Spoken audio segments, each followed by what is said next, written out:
Pardon.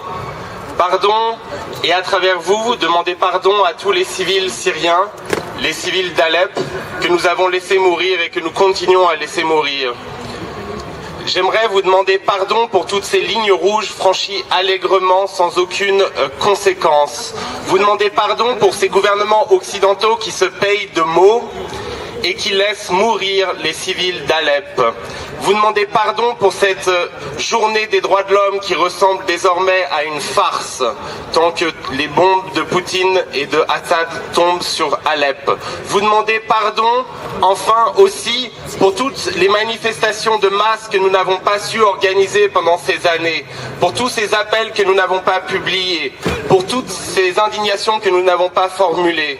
Vous demandez pardon aussi pour tous ces hommes politiques qui aujourd'hui osent défendre Assad et Poutine. Vous demandez pardon pour ce candidat qui a gagné les primaires de la droite et qui a osé en plein débat démocratique français dire « Je choisis Assad, je choisis Assad, je choisis Assad au nom de la lutte contre le terrorisme. Je choisis Assad, ça veut dire je choisis le terrorisme, car raser une ville, bombarder des hôpitaux, terroriser une population, ce n'est pas de la lutte antiterroriste, c'est du terrorisme. C'est du terrorisme.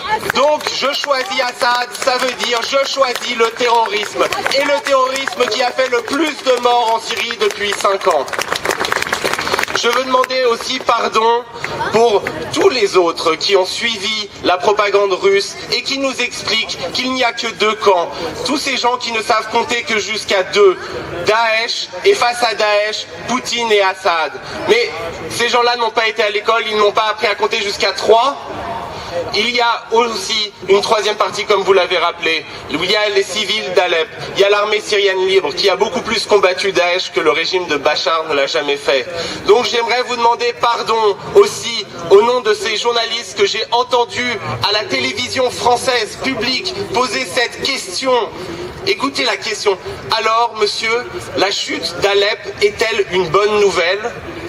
Une bonne nouvelle, l'éradication d'une population civile, la réduction d'une ville plurimillénaire en cendres, une bonne nouvelle, mais que nous arrive-t-il? Alors j'aimerais vous demander pardon pour tous vos morts, pour tous les morts que nous avons laissés faire, mais j'aimerais aussi nous demander pardon à nous-mêmes, car ceux qui meurent à Alep, ce n'est pas simplement Alep, c'est aussi nous-mêmes qui mourrons à Alep. L'idée que nous pouvons nous faire de nos propres sociétés, de nos principes, de nos valeurs, nous claironnons que nous sommes, comme vous l'avez rappelé, la capitale de la révolution, la capitale des droits de l'homme.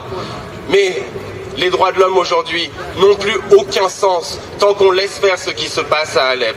Alors j'aimerais vous demander pardon et j'aimerais aussi vous faire une promesse. La promesse que nous ne laisserons pas ces mensonges et ces collaborations avec les meurtres de Poutine et de Assad, nous ne les laisserons pas finir en paix. Nous allons poursuivre les gens qui aujourd'hui font la propagande du régime syrien et font la propagande de Poutine jusque dans les médias français et dans les plus hauts cercles de la République. Alors j'aimerais vous faire cette promesse, nous allons multiplier les rassemblements, nous allons être là, nous allons faire tous, comme vous l'avez demandé, ce que nous pouvons à notre échelle.